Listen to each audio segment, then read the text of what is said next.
Good morning and welcome to everybody today who has joined us on this webinar from Compliance to Reliance. My name is Wendy Rowe and I'm the Product Director at Wolters Kluwer. As I'm sure many of you know me already, but my main responsibility at Wolters Kluwer is, and my team's responsibility, is to really understand your market needs, not just for the current tax year and what you're doing today, but also for the future. Um, just to ensure that we build and develop the right tools for you and really are ahead of the game in terms of the technology we're using and what we deliver. So as Making Tax Digital develops in the UK and the market becomes more digitalised, we're all aware here on the webinar how compliance will become probably more and more commoditised over the next few years, and it will affect all of us in terms of the roles we play in our market. At Wolters Kluwer, we're very aware that your roles will change and your colleagues' roles as you become more digital as a practice, and the advisory work and the share of the advisory work that you provide to your clients will become even more important for your success in the future. So really, this is just to introduce and give you a little bit of a background to what we're covering today, because I'm very, very pleased to introduce to you Mark Holton from Smithing in Australia. We've worked with Mark for many, many years because Mark works very closely with many accountants in both Australia and New Zealand, helping them to become less reliant on compliance and to really grow out their advisory services and create greater relationships with their clients. So without further ado, I'd like to pass you over to Mark, who will take this webinar. Please, if you do have any questions, please ask them as we go along, and we're going to cover them at the end, if that's okay. Thank you. Well, thank you very much, Wendy, and good morning, good evening, good day, everybody, and welcome to what I call From Compliance to Reliance. I'm actually sitting here in Australia, about 6 hours north of Sydney, in a hotel room at 7 p.m. or just afterwards, and I understand it's around 10 p.m. in London. So again, a very warm welcome. As Wendy said, I have been in the accounting game for quite a number of years, and one of the things I do with accounting firms is I help build the systems, the process, and the people to be able to offer more what I call non-compliance related services.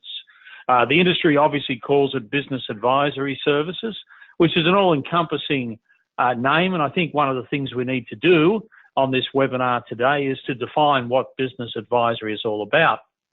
I'm a director of an accounting firm in Sydney at a place called Terrigal, which is on the beautiful New South Wales Central Coast. And I'm also a director of Smith Inc. And at Smith Inc. we do a variety of events for the accounting industry, including a business advisory conference every year. But something I'm even more passionate about, I suppose, is my involvement with Ronald McDonald House. I've been the honorary treasurer and board member at the Westmead, the Sydney House of Ronald McDonald House now for 23 years. And I also chair the New South Wales Central Coast Academy of Sport, and I was the founding chairman there, and that's been roughly about 13 years. And the reason I put those up is pretty simple. When I'm dealing with the board of Ronald McDonald House, I'm dealing with 12 diverse board members coming from different backgrounds, different employment, different ideals. And it's often difficult to then get them to understand the story behind the numbers, where the business is going, because of the fact that some are hospital bureaucrats, some are McDonald's franchisees, some are community folk. And even with the Academy of Sport, it's also a challenge with the diversity of board members. I've never believed it's a challenge when it comes to working with a client, because all the client is worried about is what's in it for them, what's important to them and their business. So when I talk business advisory services, what I'm talking about is helping the client run better businesses. And we'll talk about that as we go through this today. So here's the magic question. How do I create business advisory success? Well, I think the first thing we need to look at is what I call the accounting dilemma. Many firms I talk to in Australia, in New Zealand, and I've also done an awful lot of work for Wolters Kluwer in Canada, And I was recently over in London at Accountex, and I spoke at a couple of events there. And one of the things I've always looked at with the advisory space in my firm and in my practice over the last, say, 20 years is firstly, how can I work less hours? I don't want to work more. I don't want to take on additional services that are going to kill my work-life balance and make it even harder to be able to survive. How do I, in fact, make more money? And more important probably than those two together, and that is, how do I have a lot more fun doing it? I got in the advisory space with my clients roughly 20 years ago, at a time when software wasn't as beneficial and as prevalent as it is now. In fact, when I started down this particular pathway, I did it because I was frustrated with compliance. I was frustrated with clients always, giving us a little bit of innuendo around our fees, our structure. And the fact that we really did the same old each year, we just tended to charge a little bit more for it. So I was looking for something different. And I managed to find a bit of software at that time. And I thought quite erroneously that all I had to do was go out there and use this software. And it was a dashboard tool, by the way. It wasn't cloud, because 20 years ago we weren't even talking about it. And it was the only one around at the time, so there wasn't that many choices. And I went out and I started to show clients their business by trying to turn numbers into knowledge. And I had incredible success, incredible interaction with the client in the early days. The problem was I couldn't sustain it, because by the second time I met with them and we did something reasonably similar, it was never as good as the first. By the third time, it was something that we discussed that we hadn't achieved anyway. And what I realized after a while was I was turning my clients into little failure to implements, because all I was doing was using software to show them a different perspective of their financial information that I've shown them on paper for years, and thinking that is a value-added service. Well, certainly it was in the early days, but what I now know is, I can pretty well show any client something different and get a better reaction to what I had when I hadn't shown them. The question is, how do I sustain it?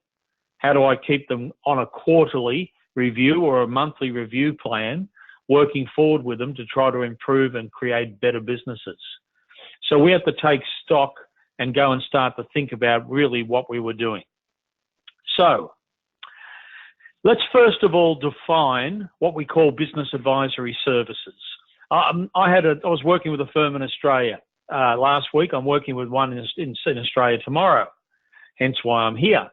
And one of the first things I asked the team is, what is business advisory services? Because the firm I'm going to work with tomorrow has it on their website, has it on their banner, probably has it on a display out the front of their office. And when I ask the industry, what is advisory, what I tend to get is a mismatch of a whole host of different things. Advisory to me is everything that's not compliance. Everything that the client doesn't have to do. But what we've got to get them to understand is that they need to do this. They need to want to do it, which is a very different sales approach compared to Her Majesty's Revenue Service or the Australian Taxation Office or the Internal Revenue Service of New Zealand, whatever they're called, who tell me that we have to lodge a tax return. We have to lodge a VAT statement. We have to lodge GST statements. It's a very different model.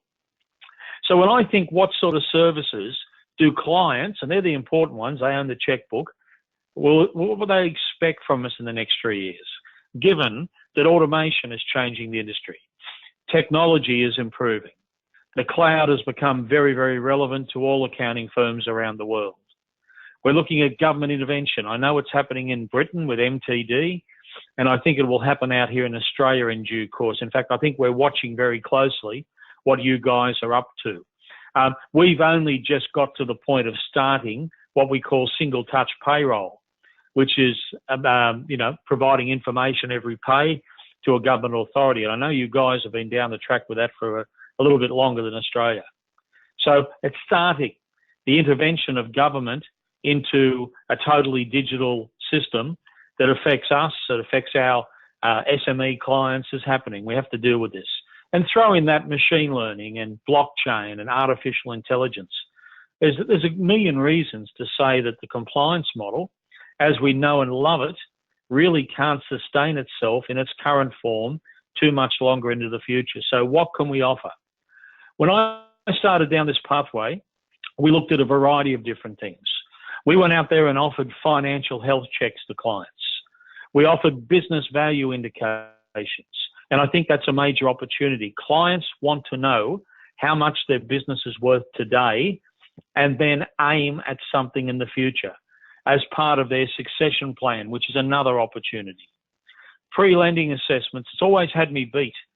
Why? All we do with banks is send them financial statements, that we don't integrate the pre-lending process with our clients and do a little bit of simple lending analysis work with them, look at their numbers, look at their performance, try to work with them to get that performance better before they go to the lenders. At least that way they've got a fighting chance of getting the loan when they need it.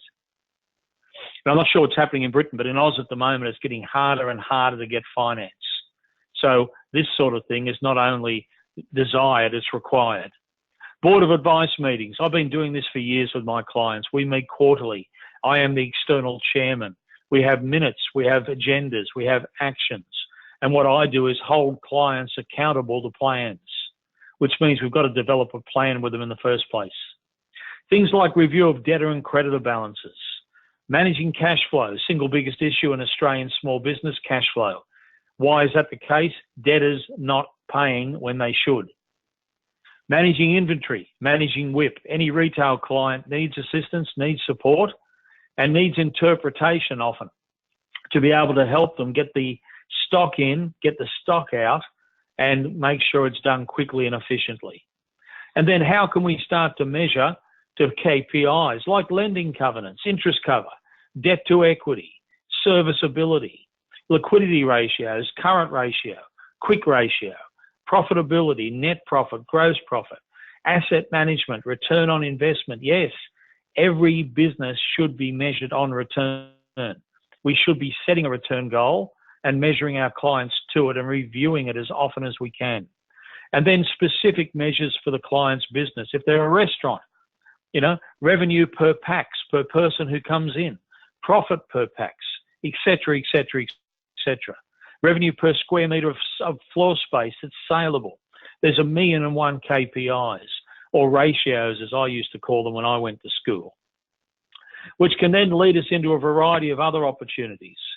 For instance, one thing I've done with clients forever and ever is a business value indication. This is not a valuation, guys. If they want a formal valuation for a partnership dispute, a family law issue, or whatever the case may be, then that's a totally different scenario and a totally different billing opportunity. This is client to accountant, roughly what your business is worth today. And then from that perspective, what does the client want it to be worth tomorrow? I had a client that I did this with. I said to him, what do you believe your business is worth at the moment? He said, well, I don't know. You're the accountant. Can't you tell me? At that point, I had engagement. He didn't say to me, how much will it cost? He said, I need to know. That's value-based billing. Anyway, he worked out in his mind that it was worth roughly about 1.5. When we did the pre-value assessment, it came in at 954. He said, what's next? I said, well, there's two things you can do. One, take 954 and do nothing. Or two, let's work together quarterly. Let's run board of advice meetings, create accountability, create measures to improve profitability and cash flow, and try to get the value more closely to 1.5 than it currently is at the moment. And the other thing I've always done is each year quantify and measure the improvement that we've achieved, which then substantiates the fee that I charge based on a value system, not a time system. And further, let's take that a fraction further into lending pre-assessments. So why can't we sit down with a client and ask them a simple question? Are you looking to borrow money in the future? Yes. What for? Oh, new factory forklift, a new factory computer system. How much do you need? 100,000. When do you want it? 6 months' time. So the question then is, am I currently in a position, do my banking covenants create a comfort for the lender as it sits at the moment? Is my interest cover greater than 2? Is my debt service cover greater than 2.5? I've trained a large number of banks around the world in interpreting this sort of data and helping them understand the business position, not just the lending position. And again, if there is a gap, work with the client to help them fill it. So when they get to the point of looking at the loan submission, they're closer to an interest cover than they were before they started. They're closer to 40% capital adequacy, which is total assets over equity, and the ability to have ownership in the assets of the business, not have debt-funded assets. So all these sort of things we can work with together, and we can work with the client to get it done. And then, guys, we can move into something a little bit more exciting and innovative, like business planning, estate planning, succession planning. There's a large number of firms in Oz that are spending a lot of time in the estate planning area, and a large number of regional, rural type firms in Oz that are doing an awful lot of succession planning with their rural clients. Three-way cash flows. Banks are asking for them. Okay, if the bank wants them, why aren't we using it as a planning tool? Why isn't that an action plan? Because that's all the budget is, let's be honest. It's what I intend to sell each month, what my costs are going to be each month, and what's left for me each month. Rolled over 12 months, rolled over 3 years. It has to be a plan to aim at. Assistance with government grants. In Australia, there's an awful lot of government authorities that will provide dollar for dollar matching of your fee when it comes to improving business and helping businesses create better, more profitable, cash flow, strong growth related businesses.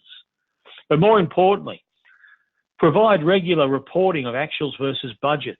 We all know how to do this. We can all do a budget. We all use Excel generally for that, or any other application out there.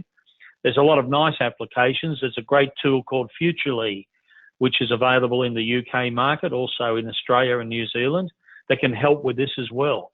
But get the service right in your head. Get that model right. And then let's move on to something even more lucrative to us. Let me ask a question. Do any of your clients make dumb decisions and then come to you to ratify the degree of dumbness? If that's the case, you're missing an opportunity, guys. Because what I do here is I show clients the will I or won't I, the should I or should I not. In fact, my service offering here is titled, How Would You Like to See the Financial Impact of All Key Business Decisions Before You Make Them? Not after, before. Like, should I put prices up? Should I put volume up? How do I manage margins better? What return on investment should I be aiming at, and how do I get there? Should I or should I not go and buy that factory instead of renting it? Should I or should I not buy that new car, buy that, forklift, buy that computer system? Should I put on a new employee, a new product, move to a new location? In fact, I'll go as far as to say that any debit and any credit that you can do with a client can be turned into a scenario planning opportunity when you sit down with them. The challenge is getting them to come to you. And let me be honest with one thing that we did poorly in the early days. We didn't tell them. In fact, I'll tell you a little story. I had a client that we nicknamed the Italian volcano. His name was Enzo, lovely guy. And if anyone's dealt with Italians, you'll probably relate to the Italian volcano story. He walked into my office one day and said, "Is Mark here?" I said, "Yeah, g'day, Enz, how are you? What's up?" He said, "I just bought a new factory. Is that a good idea?" And I tell you what, I could have fell off the chair. Is that a good idea? Well, I said, "Mate, well, I can't say that, but let's go and sit down and have a look at it." So what we did was we rolled forward the information that he gave me, including the acquisition of the premise, the funding of the premise. And let me tell you something, it was not a good idea. In fact, it was an idea that could pretty well break him. So we then had to move into an alternate type arrangement, plan B per se, to be able to help him manage this particular investment because he couldn't return it. And when I said to him, "Enzo, why didn't you come to me first?" He looked me in the eye and said, "I didn't know you offered that service." And at that time, that was an epiphany for me. In fact, it was a blinding flash of the obvious, a BFO. But how would any client know if I don't tell them? So I've marketed that. How would you like to see the financial impact of key business decisions before you make it? It's such a powerful, engaging story that you can work clients through, and it creates reliance. You still do their compliance, guys. Don't worry about that. It's how do we build a reliance with these clients. So at this particular time, what I'd like to do is to do a bit of a poll. So I'm going to pass back to the Walters Kluwer team in the UK and ask you if you wouldn't mind completing this poll. And that's what type of business services or business advisory services do you currently offer your clients? And you can tick all of those. You can tick one of them. You can tick none of them. So let's give you 20, 30 seconds just to go through that exercise. Budgeting and cash flow, KPIs, profit and cash flow improvement, regular performance meetings with accountability, or tax planning.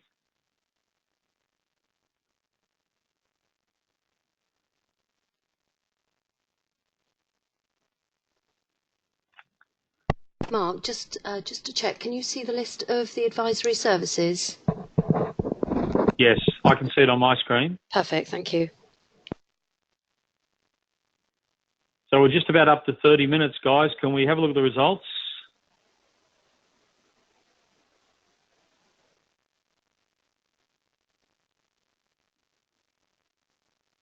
Wendy, are we having a problem with the results?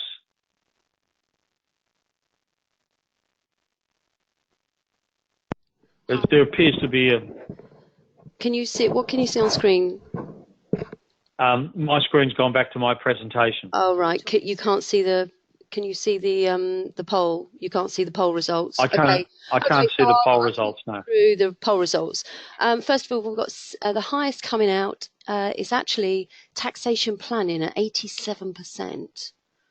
Wow! Wow! Then we've got 79% budgeting and cash flow preparation. Fantastic. Followed by 41% with profit and cash flow improvement. Followed by 36% with regular financial performance meetings, and last and not least, 31% for key performance indicator monitoring. Well, that's fantastic, guys. I was just interested. That's only 5, by the way. There's, as you can see here, there's many, many more to it. But I was really interested just to see that. Okay, Wendy, I'm trying to move on to the next slide. It's not responding. Okay, we just did then. Let me go back a step. We'll just get this right. On screen now, you should be able to see results of a survey that we did in Australia. One of the things we do at Smith Inc. is we run a technology survey every year at one of our major events, similar to Accountex. And what you've got on screen there is in the Australian, and by the way, we have Australian, New Zealand, South African accounting firms coming to this particular event. So across those countries, what is the industry doing? And if you notice the big one down the bottom, and that's cash flow and budgeting. But what the difference is the yellow figure is 2017, the grey is 2016. So less firms are doing cash flow and budgets in 17 to 16. And when we go to tax planning, less firms again. In fact, the concerning trend that come out of this particular survey was a lot of firms are starting to go out and buy and invest in cloud-based advisory software, not use it and turn it off. In other words, they're not offering the services. But you can, again, that ties in pretty close to what the survey we had was. Tax planning number 1, that's a no-brainer. I mean, tax planning is advice. It's linked to compliance. It's easy to deliver. What we've got to do is turn it around a little bit more often than annually, which is the challenge. Cash flow and budgeting, well, a lot of the banks are starting to drive this. In fact, if we look at the industry, from my experience across the world, what we generally see is the industry, okay, does advisory services, often when asked by a client or a third party like a bank.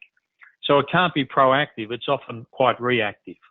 We don't track it separately on our P&L, and I'll ask you this question for you to think. Do you separate advisory on your P&L? Do you have budgets for advisory? Do you have KPIs set for advisory? And do you have accountability measures in your practice to be able to achieve those budgets? Because what I'm finding, having spoken to thousands of firms, is often it's confused with compliance. They can't tell me how much they actually earn out of advisory. It's not promoted proactively to client. It's often linked with compliance. So the problem with that one is the client thinks they're already paying for it because they're paying you for compliance. The mindset's wrong. Often, with a lot of firms, it's let's look at what happened in the past, let's put it into a dashboard, let's sit there and have a discussion about stuff that happened 3 months, 6 months, 9 months ago. That's not advisory. Advisory services are looking forward, not backwards. Compliance looks backwards. We've got to get that right. And here's the thing that worries me the most. A lot of firms tend to give it away for very little or nothing because the mindset's not right. And the client doesn't see the value in it because they think it's part of compliance. So why should they pay? If we're going to do this well, guys, we've got to have a pretty resilient model. So why is this happening? Well, I see a lot of firms and talk to a lot of them that want to change, but they just don't because they're too comfortable doing what they're doing in compliance. Lack of clarity around their strategic direction. When I work with an accounting firm, as I will tomorrow, the first thing I will do is say, where are you now? Where are you earning income from? Break it down for me. Where do you want that to be in 12 months, 24 months, 36 months? Let's set some financial goals and let's drive hard at those goals. Then we can put the framework in place. Often it's the wrong person doing the wrong jobs. If you don't want to do advisory, you cannot get a square peg in a round hole. I've seen that fail so many times. Core business inefficiencies. Well, if your turnaround time's too long, the number of jobs open are too many, your WIP's too high, your debt is too high, and your productivity's not strong enough, why would you then put another layer on top of that model? It's got to be fixed. Key person dependency. I see this all the time with firms. The only person that can do advisory is the partner. If the partner's doing it, it's not scalable. There's no measurement, there's no accountability, and there's confusion within the product. If that's happening, guys, that's the stuff we've got to try to fix to make sure this works properly. So how do we fix it? How do we get it going? Well, the first thing we need to do is for my slide to advance to the next one. I think we've got a bit of a timing delay. I have a system that I've used with thousands of accounting firms around the world called the enabler process, or the 7 steps to success. And those 7 steps to success look something like this. Number 1, the first thing we're going to focus on is how do we prepare at the firm for success? How do we get that right? Secondly, how do we unlock the client's needs? Thirdly, how do we create a disturbance in their mind? In other words, show them something they need and then measure how they're tracking to it, and then analyze their financial performance. So steps 2, 3, and 4 is all about engagement, all about education. Steps 5, 6, and 7 are post-sales strategies. In other words, if you're not doing 2, 3, and 4, you've got nothing to implement, no additional services to offer, and very hard to generate additional business opportunities. But that's the sort of stuff clients do need. There's no point telling them if they collect their debts quicker, they'll have more cash flow. And one of them I said that to turned to me and said, all you do is tell me what to do, not how. And another one said to me, if you think if I knew how to collect the debt, I wouldn't have done it before I come in here. We've got to start to look at how to help them implement it. We don't have to do it. We've got to project manage it. Okay? But the whole system, the whole 7 steps falls over if number 1 is not addressed. So let's take number 1 just on this webinar tonight. I'm more than happy to do another one in the future with you guys on the other 6 steps. But let's look at the one that creates the major amount of angst and failure. And that's prepare your firm for success. So what do most firms tell me? Why they haven't moved down this pathway, even though they might have invested money in people, resources, systems, processes, software? It's a lack of time. Well, that has to be addressed. But one of the key things in my mind that kills advisory is not addressing the 2 C's, and that's commitment and capacity. The partners, the board have to want to do this. And if they want to do it, they've got to resource it. And they've got to address the capacity in the firm and the capacity in the people. If that isn't done, those 2 C's will bite you in the tail and evaporate any growth opportunities that you have quicker than you can see it. Thirdly, you've got to get the right client to start with. I've seen firms pick the wrong client, had a bad experience, and all of a sudden confidence is shattered. So let's look at the right client. Many firms tell me that they break up their clients into the old classical A, B, C's, and D's. So which one should we pick our first 3 clients from when it comes to doing advisory? Well, let's take an A-class client. What does an A-class client do well?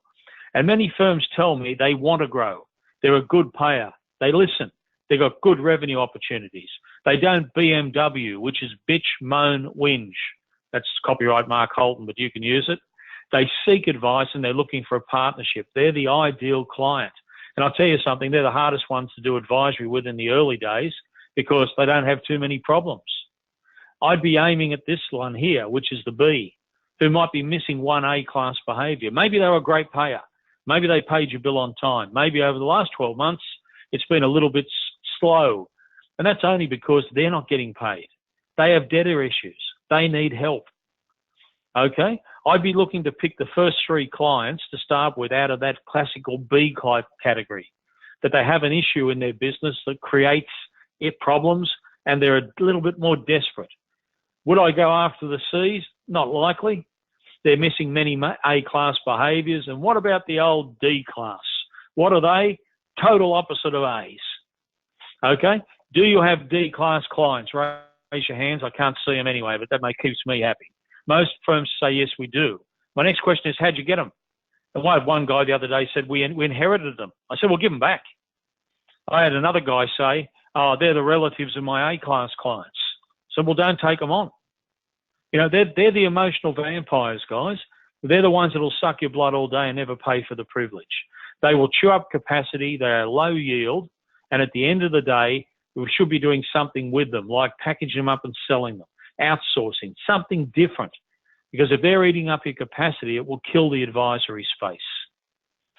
So the D's we don't want. The C's we might get to down the track if we can develop them.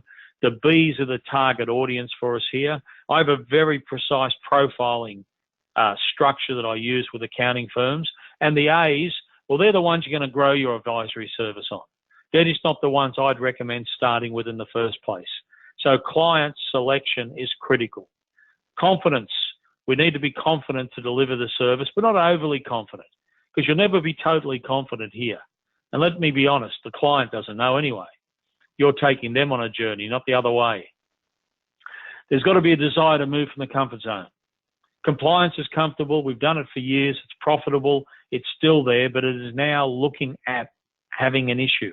We've got to want to get out of there. We've got to get the right staff, and we've got to get a practice champion. And we have to train and develop the key staff. And that's ongoing, by the way, not one-off. It has to be ongoing.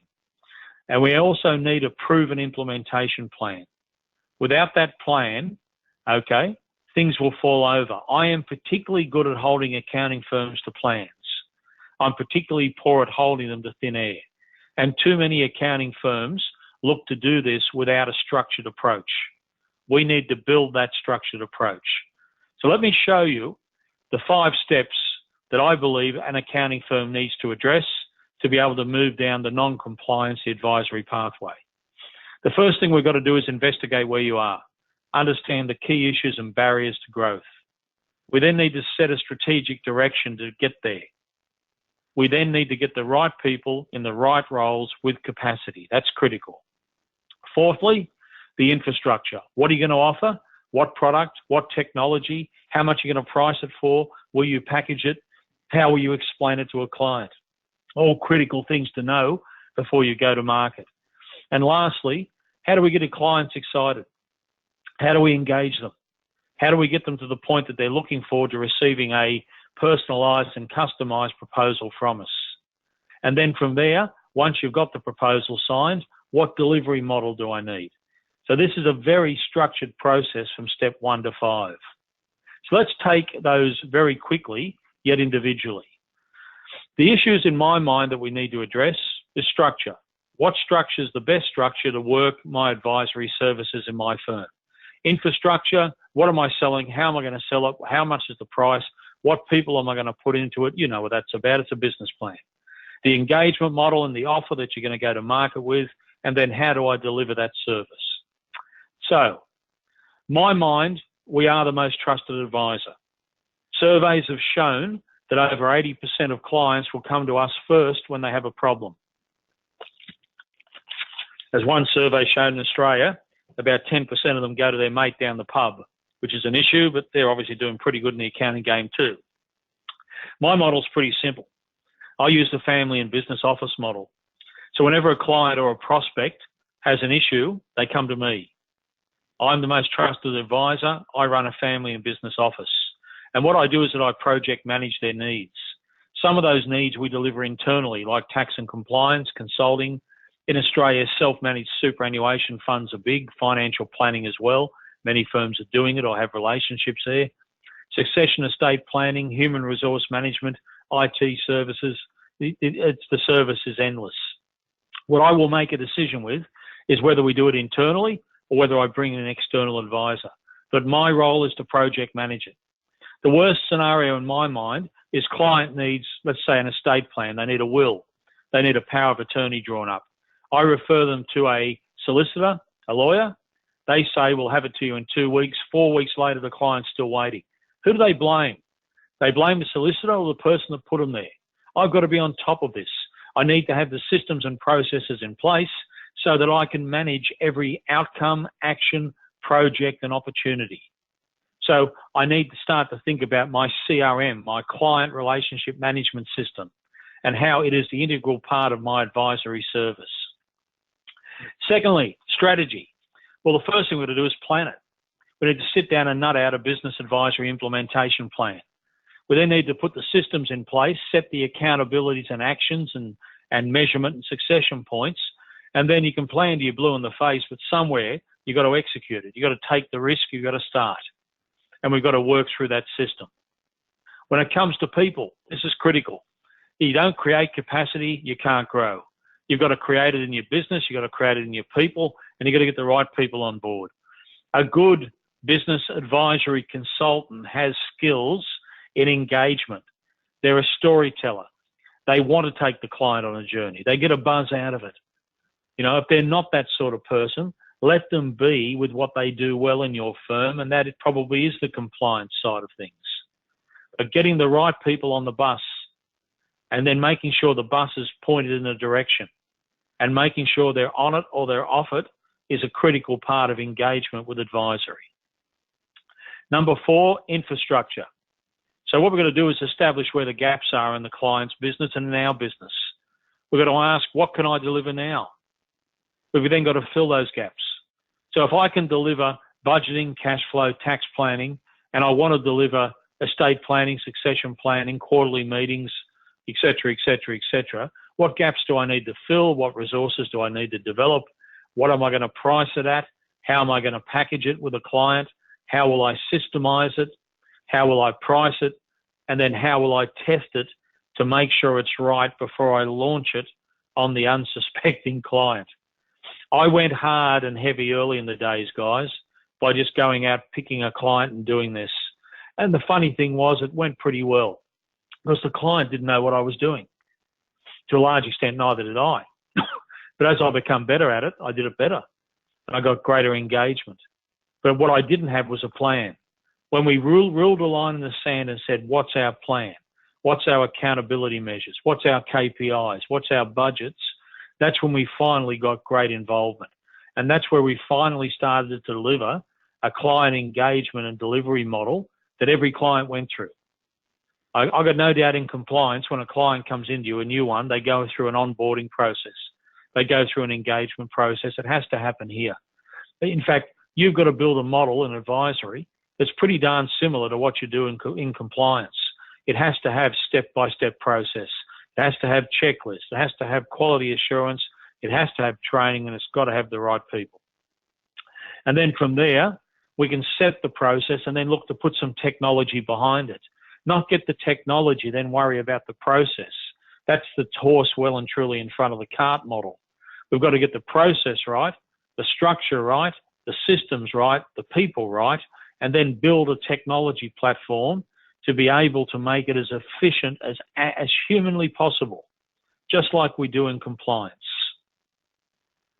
So, in summary, as I start to look at the clock, and it's about 22, which is probably not a bad time to summarise and go to questions, the first thing we've got to do under this prepare your firm for success step 1 of the enabler model.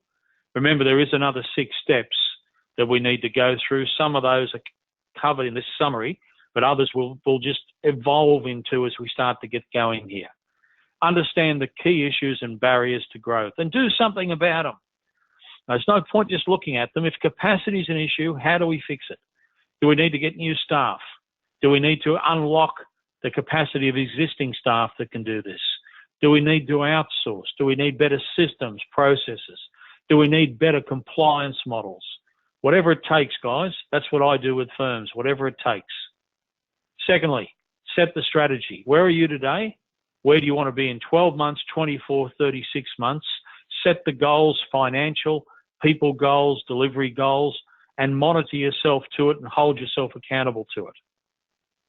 Thirdly, get the right people on the bus in the right roles with capacity. That doesn't happen, the whole model falls over. Make sure your infrastructure is right, as in who's going to do what, when, and how, as my machine starts to play up again. Get the infrastructure right as far as your offer, your product, your technology. And step 5, don't forget, we need an engagement model. We need to find out what's important to the client. We need to then talk to them, do a needs analysis, unlock their needs. Step 2 of the enabler process. And then listen to them. And then develop a customized, individualized proposal to address their needs. And many of their issues, once we start to do this, will have nothing to do with finance. There'll be work-life balance. There'll be dependency. There'll be risk issues. Okay? We've got to create the holistic model with this for our clients. So, how can Mark Holton help any particular firm? I wanted to offer this to you because this is what I do in Australia and New Zealand, guys. And that is, I'll do a complimentary business advisory assessment with you. If you are interested, it's an obligation-free, no cost. We'll do it through webinar. We might have to do it at a couple of unusual hours, given the time differences. We'll talk about your numbers. We'll talk about industry benchmarking. We'll talk about your risks, your issues, your aspirations. What I do with firms here is to spend a little bit of time looking at where you are, where you want to be. And if it's not right at that stage, let's not do it until we get everything right. Let's get the process in place. But if a client walks through your door wanting services, we jump on it anyway. This is creating the structured, integrated planning process that we need to make this as regular as compliance in our firms. If anyone is interested, then by all means contact me. I'll give you my email address in a moment that you can, and we'll organise a bit of time to have a chat. Nothing more than a chat. In fact, let me give you that email address now. My email address is Mark, M-A-R-K, at D for Delta, double T for Tango, S for Sierra, .com, C-O-M, .au for Australia. So Mark at dtts.com.au. If you want to have a chat, I'll be more than happy to.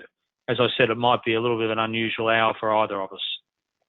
So, in summary, what do we do? Well, I think, to be honest with you, we need to take the challenge.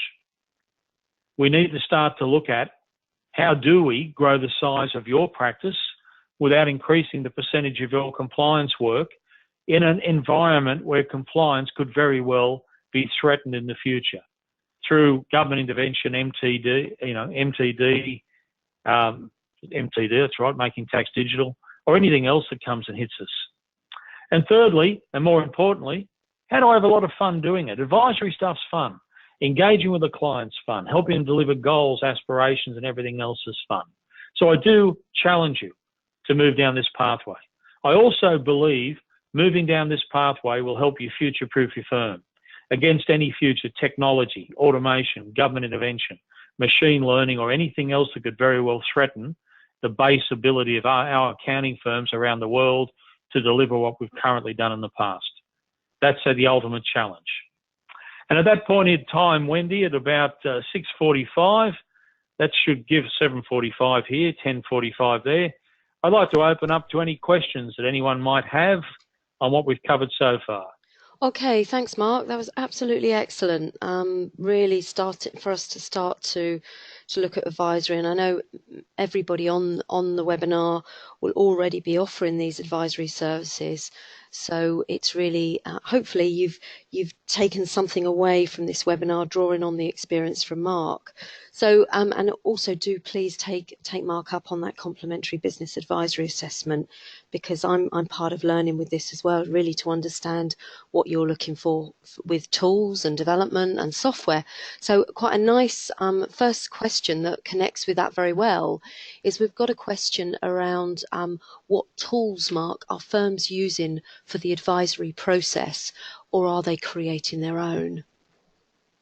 That's an excellent question. Who asked that question, Wendy? Bob Harper. Bob. G'day, Bob. Thanks for the question.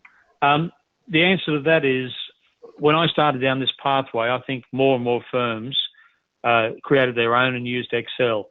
In fact, I can vividly remember going up to Birmingham one day and doing a advisory session with a firm that had an incredible Excel type spreadsheet approach.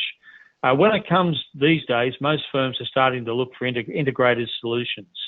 So they're using tools like Futurely, which I know you've got available there.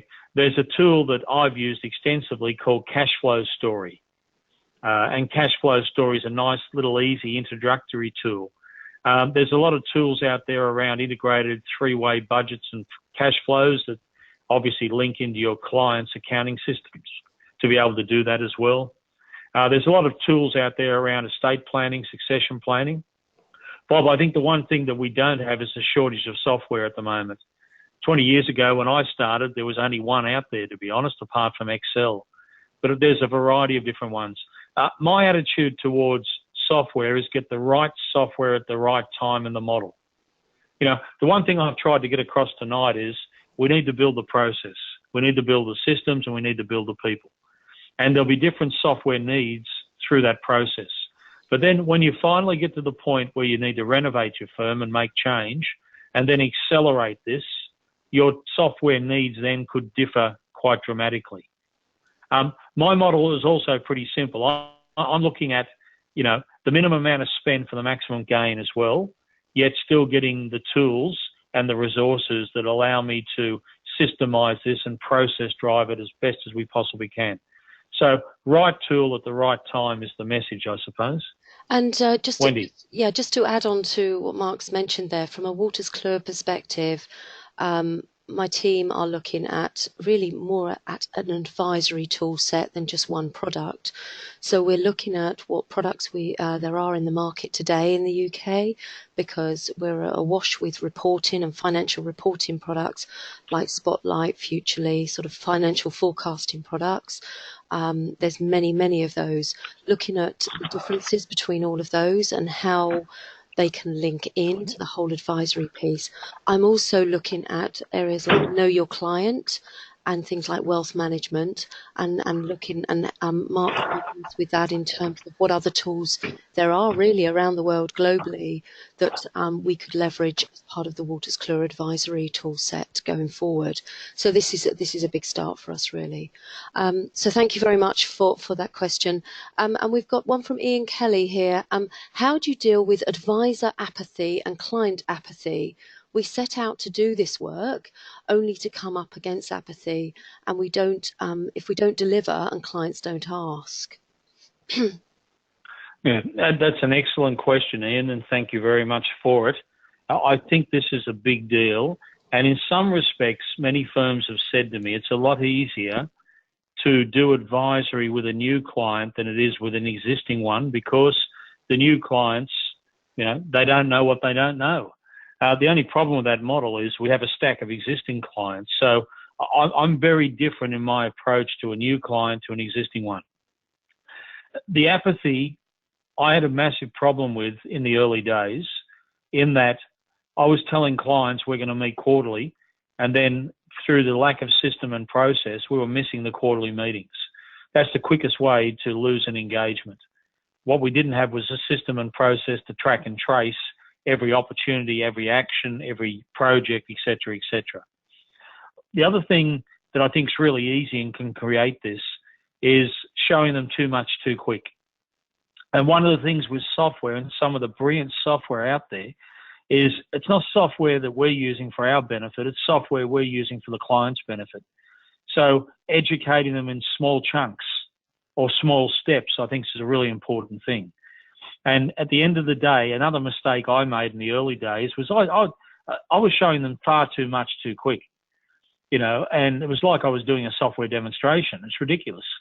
You know, one thing I've got to do is set them a small task, let them go away and do it. And when they do it and do it well, celebrate it. And I think that helps overcome some of the apathy. Apathy within the firm is a bigger issue. You know, if we've got people who are not doing it, don't want to do it, then don't get them involved in it. In essence, the firms that I've seen that have had great success in advisory have sort of looked at it as a separate division within the firm. A little cost center, a little control center. And they're the ones that need to be fed by other partners, other seniors, etc. But you've got to have people there that have the time to do it and have the desire to do it. Okay? I'll give you an example. I did a 2-day business advisory event, without naming names. It was in one of the Asian countries. It was for the institute in that country. And when we started off going in that pathway, a lot of people were saying, I don't think the client will pay this. I don't think the client wants it. My attitude to that is, how do you know? Have you ever asked them? Have you ever put it in front of them? Have you ever shown them the benefit? And the outcome of that, after working with them and trying to get their plans in place, I've had feedback from 6 of them that went away and did a first consultation and signed up the client. You never know what you've got until you get out there and give it a go. Mark, thank you very Wendy. much. Thank you very much, Mark. Just okay, one more question. How important are personal financial plans to business advisory, and also how many firms are launching launching new brands to launch advisory? Yeah, great questions. Personal financial plans are critical. I've got a firm I'm consulting to at the moment that their basic advisory model, they haven't got to small business owners yet. They're working with their individual clients about their personal investment plans. They also have a division of their firm which does financial planning as well. So quite obviously the financial planning arm feeds the advisory arm and vice versa. The individual clients are much, much easier to create an advisory service with often than some of the small business clients. But you still got to get to them eventually. Wendy, the second part of that question was, how many firms are launching new brands? So what's your experience with firms launching new brands to launch advisory services? One of the questions I will ask this firm that I'm working with tomorrow is, what is the brand that you're going to go under when it comes to advisory? The name of this firm could very well be ABC Accounting Services. That doesn't sell advisory services. It's not creative. It's not innovative. It's not catchy. I'm massive on creating a brand, and that brand is the go-to-market brand for your advisory services.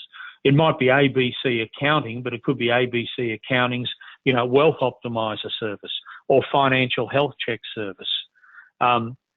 Quite a few firms have also looked to identify something that's attractive to the client as far as brand and name, and then go out there and market that heavily through a variety of different means, including social media, thought leadership posts and everything else, and have had great success. If you think about any good business, any great product, the brand is critical. And this is a great product in your firms, guys. So I'd have a long think about, what's the go-to-market name that you want to go to with your advisory services? Will it attract the client? And the other thing too is, we all know the best source of new clientele is referral from happy existing ones.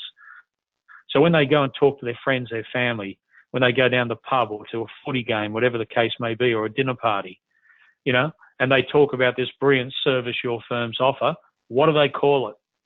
And if they're calling it something other than what you want it to be, then we've got to educate them around that brand. Good. Thank you very much, Mark. So I think we're out of questions now. So just to say thank you very, very much, Mark, for your time this in the evening, and also our time this morning. It's been really thought-provoking and part of really a journey that we're all part of now going forward. So thank you very much, Mark, for your time, and hopefully we'll give everybody sort of 5 minutes or so back in their working day, and for you for this evening, Mark. Thank you. Well, I'm not working, Wendy. I'm going straight down to the restaurant and the bar. Thank you, everybody. Hope you enjoyed it. Thank you. Bye-bye. Thanks, guys.